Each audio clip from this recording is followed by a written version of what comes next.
fala para a gente assim: existe um custo, existe um preço. O construtor, ele não sai construindo sem levar em consideração quanto ele vai gastar com material, quanto ele vai gastar com cimento, sei lá. Não. E para a gente entender a adoração, nós precisamos entender que seguir o exemplo de Jesus exige da gente um preço. Não é barato. Como diz, eu lembrei agora do livro, acho que é O Discípulo, de Dietrich Bonhoeffer, que é a graça barata e a graça cara. E o exemplo de Jesus é um exemplo que custa. E olha que lindo, irmãos. Eu estou lendo o livro de Mateus, e eu me deparei, eu sou um cara simples, eu gosto muito da versão, a mensagem da Bíblia, de Eugene Peterson. Eu não consigo entender textos difíceis, irmãos. E às vezes, tem alguns textos na Bíblia que é muito difícil de entender. E eu vou para o Eugene Peterson. E tem uma fala de Jesus que ficou no meu coração. Quem quiser seguir-me, tem de aceitar minha liderança. Quem está na garupa, não pega na rédea. Eu estou no comando. Não fujam do sofrimento. Abracem-no. Sigam-me e eu mostrarei a vocês como agir. Eu gostei dessa parte. Quem está na garupa, não pega na rédea. Quem está no banco traseiro, não dirige o carro. Adoração é ter consciência do custo que é seguir o exemplo de Jesus. Pesado, né, irmãos? É por isso que eu deveria estar aí sentado ouvindo isso. Porque eu preciso entender esse custo. Eu tenho que levar em consideração isso. O preço da cruz de Cristo para te dar paz foi pesado. E eu ouvi até hoje do pastor Antônio Carlos Costa, ele falando a respeito disso. Ele foi pesado demais para eu viver simplesmente respondendo a Ele as tarefas que eu fiz no dia a dia. Ele é um Deus vivo que pagou um preço. E eu me lembrei, irmãos, de 2001, quando eu estava pensando a respeito de lavar pés, eu lembrei de 2001, quando eu estava na aeronáutica.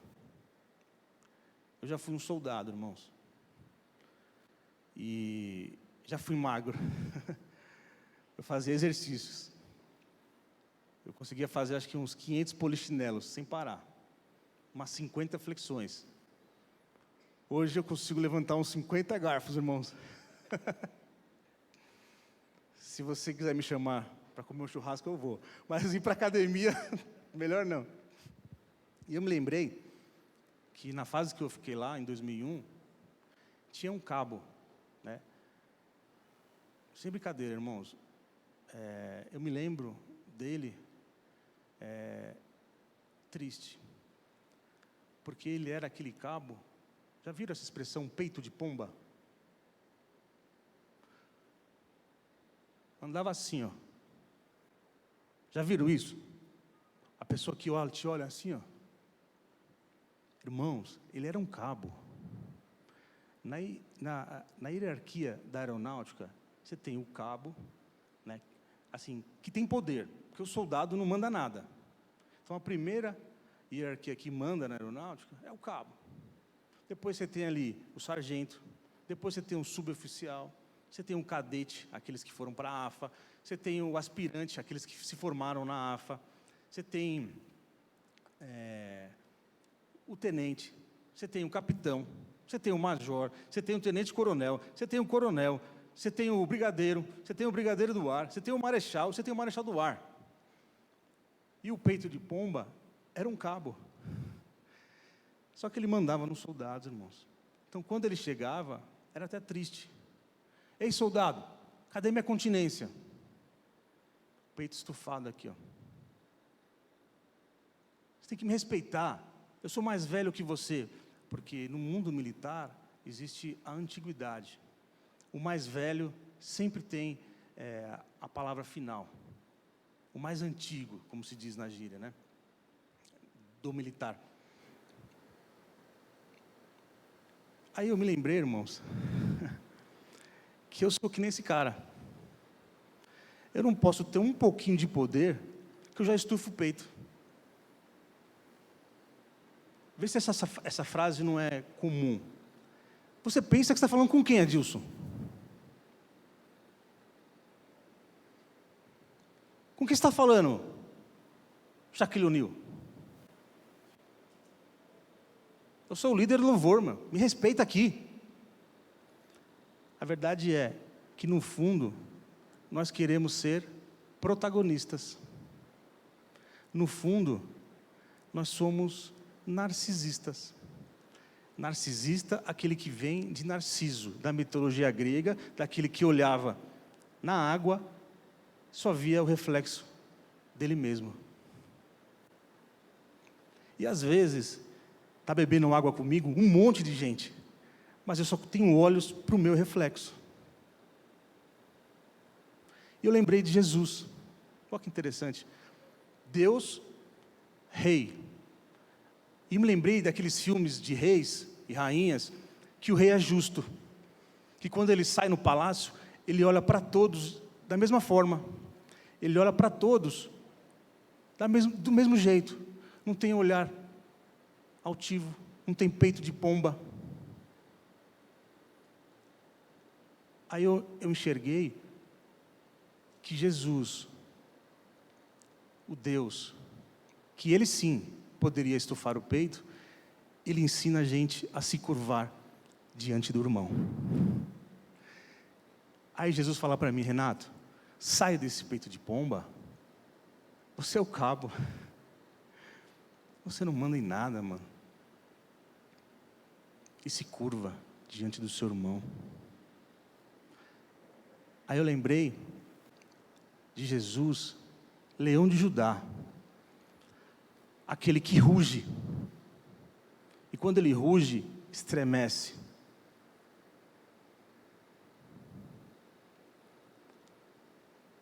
Aquele leão, que se você olha para ele, você fica tremendo de medo, mas ele é tão sensível, irmãos, que ele permite que eu me achegue a ele. Ele se abaixa para que eu faça carinho na sua cabeça, para que eu faça carinho na sua juba. Ele permite que eu abrace. E quando eu abraço o leão da tribo de Judá, eu ainda ouço o respirar do leão, mas não me machuca. Ele é sensível. Ele coloca aquelas patas, a pata de leão, irmãos, se dá uma patada, a gente voa, mas ele coloca as patas sobre o meu ombro, e pata de leão, do leão da tribo de Judá, não é pata de elefante, que onde pisa a massa, é pata de sensibilidade, é aquela pata, falando assim: Renato, meu filho, tem de bom ânimo, eu venci o mundo, olha o meu poder.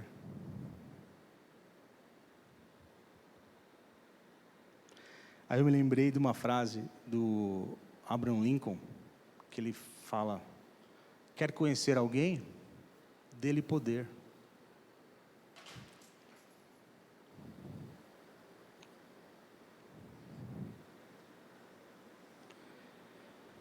Jesus, ao contrário do que ocorre no mundo, ele inverte a noção de poder. Ele me ensina que eu preciso me curvar para que você, irmão, seja abençoado.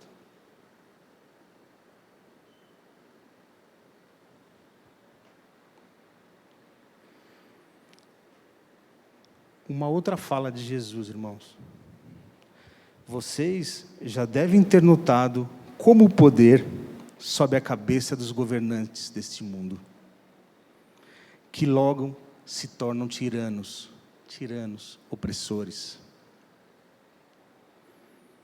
Vocês, pelo contrário, não devem agir assim. Quem quiser ser maior, deve se tornar servo. Aí eu me lembrei de uma frase de Mário Sérgio Cortella. O poder que não serve, não serve. O seu poder, irmãos, a sua autoridade, que não serve pessoas, não serve.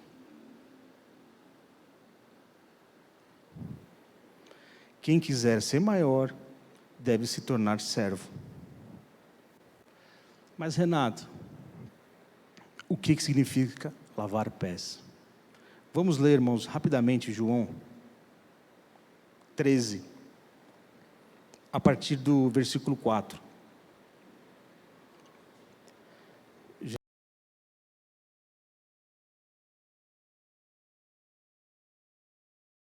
Uma toalha em volta da cintura.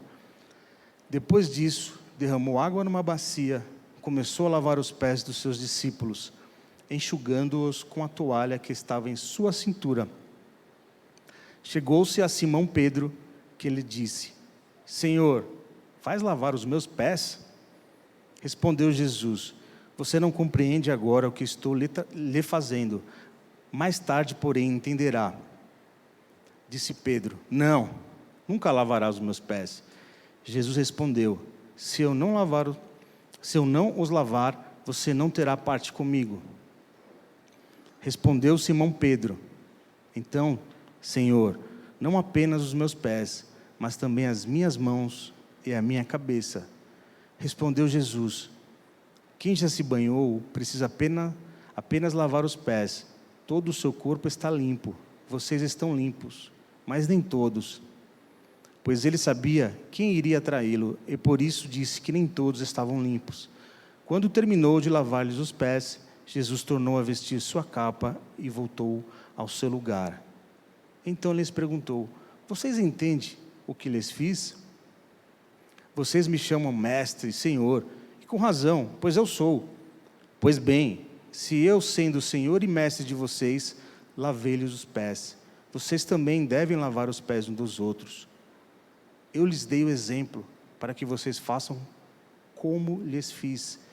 Digo-lhes verdadeiramente que nenhum escravo é maior do que o seu senhor, como também nenhum mensageiro é maior do que aquele que o enviou. Agora que vocês sabem estas coisas, felizes serão se as praticarem. Até aqui, irmãos. Basicamente, irmãos, Jesus tira a túnica, né? Põe um avental, pega uma bacia, água e começa a lavar os pés dos discípulos. Era comum naquela época, quando você chegava na casa de alguém, geralmente eram os escravos, eram aqueles que só recebiam ordens, que eram responsáveis por lavar os pés. Então você imagina a situação, você viver numa época onde as coisas eram rudimentares, né? Eram sandálias, então você andava muito, você chegava com o seu pé cansado, com o seu pé machucado, e o servo era ele que ia lá e lavava os pés. Jesus, ele começa a lavar os pés, né? E Pedro, ele fala assim: Jesus, o meu não, jamais, nunca. E a primeira resposta de Jesus para Pedro é o seguinte: Pedro, se você não entende o que eu estou fazendo agora, nós não temos mais relacionamento. Acabou. Aí Pedro fala: então, Senhor, me lava por inteiro. Olha como o preço é alto. Se nós não entendermos o que Jesus faz, nós não temos relacionamento com Ele. E aqui eu vejo dois cenários. Um de servo que sai da sua grandeza para lavar o pé, e o outro que sai do seu orgulho para deixar que seu pé seja limpo. Tem os dois lados da moeda. E nós precisamos aceitar os dois. Não ter orgulho de não aceitar a ajuda de ninguém. Isso é importante. E eu imaginei, irmãos, a seguinte situação. Isso eu, Renato, imaginando. A Bíblia não descreve isso. Como foi Jesus lavando os pés de Pedro, por exemplo?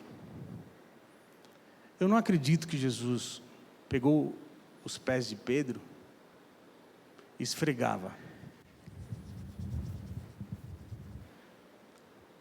Deveria ser sujo, muito provavelmente. Mas eu vejo Jesus pegando os pés de Pedro, olhando as feridas, talvez curando, fazendo massagem e, quiçá, orando. Pai, abençoe o Pedro, meu filho, para que ele entenda o preço que é ser meu exemplo. Cuide dele quando eu não estiver aqui.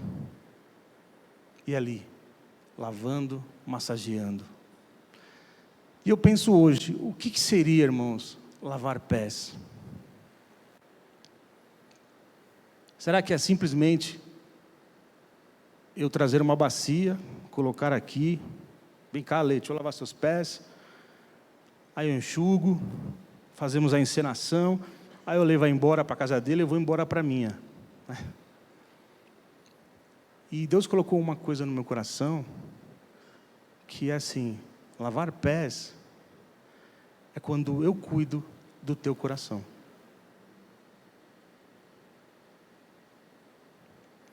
Lavar pés é quando tem um princípio em mim da equidade e da justiça. Olha que interessante.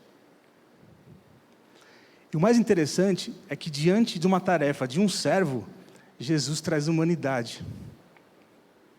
Até mesmo naquela tarefa que as pessoas te colocam para fazer, que ninguém quer fazer, Jesus traz humanidade nisso. Ele traz conceito de vida.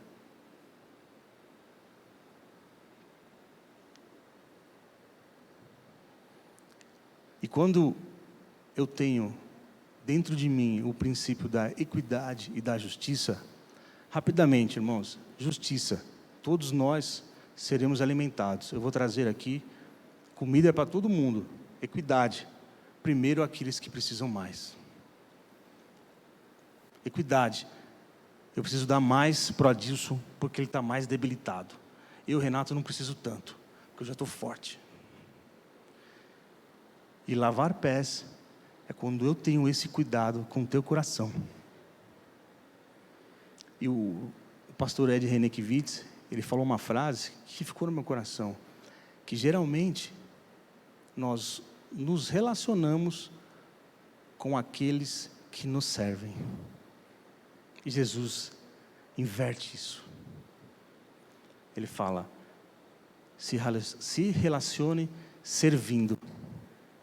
Então, irmãos, nós temos que entender que a adoração é quando eu lavo pés, que a adoração é quando eu cuido do teu coração, quando eu tenho essa sensibilidade que você é tão grande quanto eu.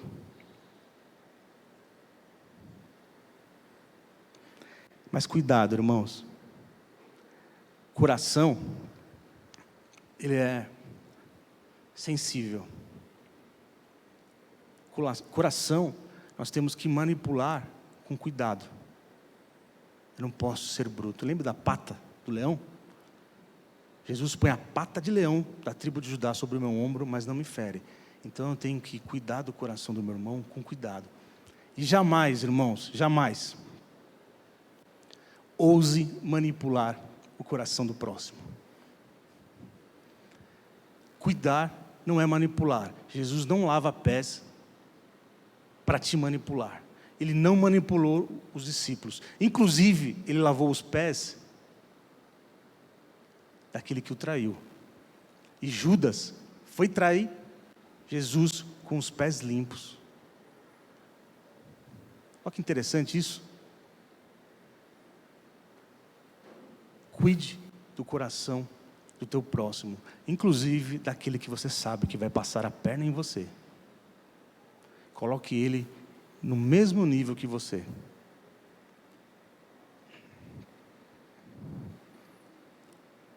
E Jesus, Ele me faz uma pergunta, irmãos. Eu queria fazer para você também. E aí, Renato, você me ama? Ô, Jesus, claro. Ô, Renato, você me ama? Amo Jesus. Então cuida do coração do teu irmão, mano. Cuida do coração dos meus filhos. Cuida do coração do pastor Alê. Cuida do coração do pastor José. Cuida do coração da minha irmã Miriam. Nós somos todos iguais. Equidade e justiça. E semana passada eu falei uma frase que adoração em espírito e em verdade é quando o meu coração está em simbiose com o coração de Deus. E agora, com o teu também. Simbiose é quando 2, 3, N organismos vivos vivem como se fosse um só. O que era relacionamento entre o Renato e Deus, agora é entre mim, entre você, meu irmão.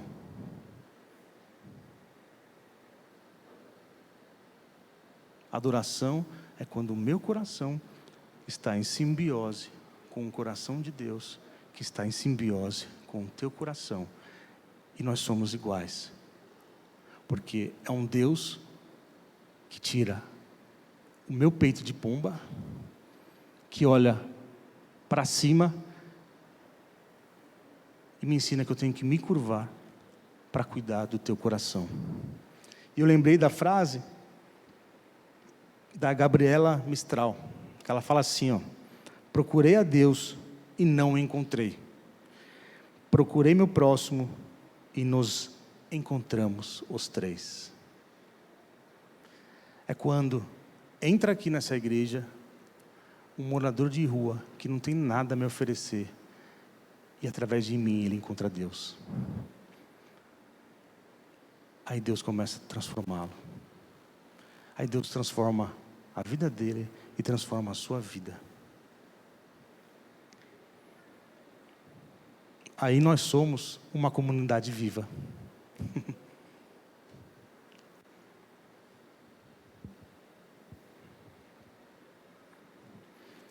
Eu estou terminando de ler um livro que ele chama assim: Os meninos são a causa do meu...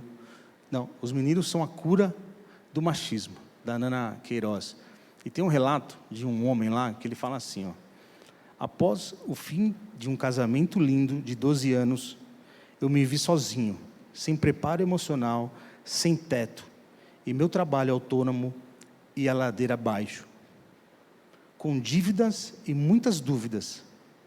Fiquei sabendo que minha ex-sogra havia dito que era muito feio um homem sem dinheiro. Pela primeira vez, pensei em tirar a minha vida.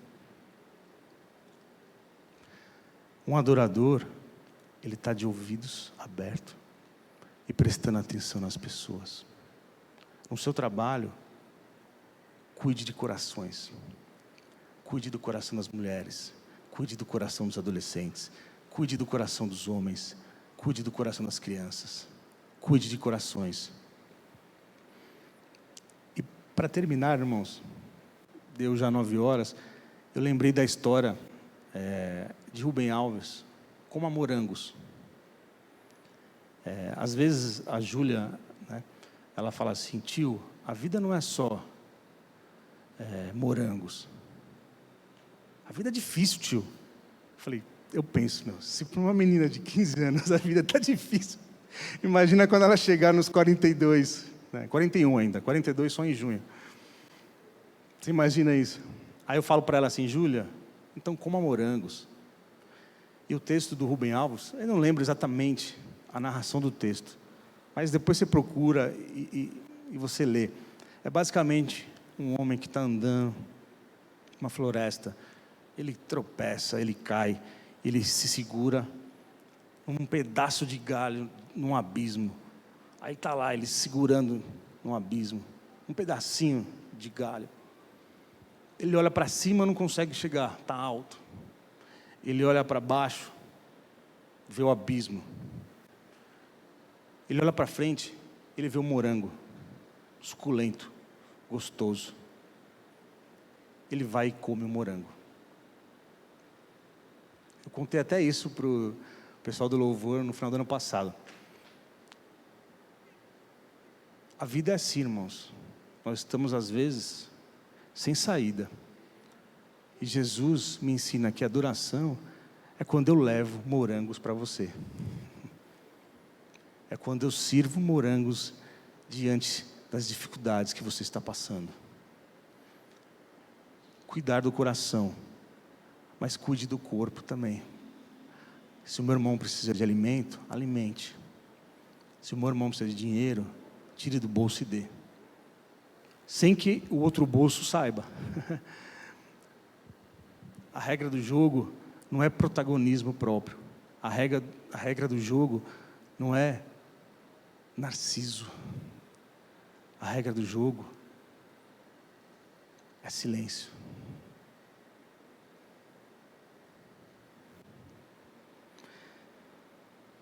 Imitar Jesus como Senhor e Mestre para mandar e apontar os erros é moleza. Agora, imitar Jesus para servir é coisa de adorador. Que Deus te abençoe, né? Que você guarde no teu coração. E eu precisava estar aqui, irmão, sentado ouvindo isso, porque eu preciso sair do meu peito de pomba para servir. Eu preciso ter comunhão com Cristo. Amém? Que Deus te abençoe e cuide do teu coração. Amém?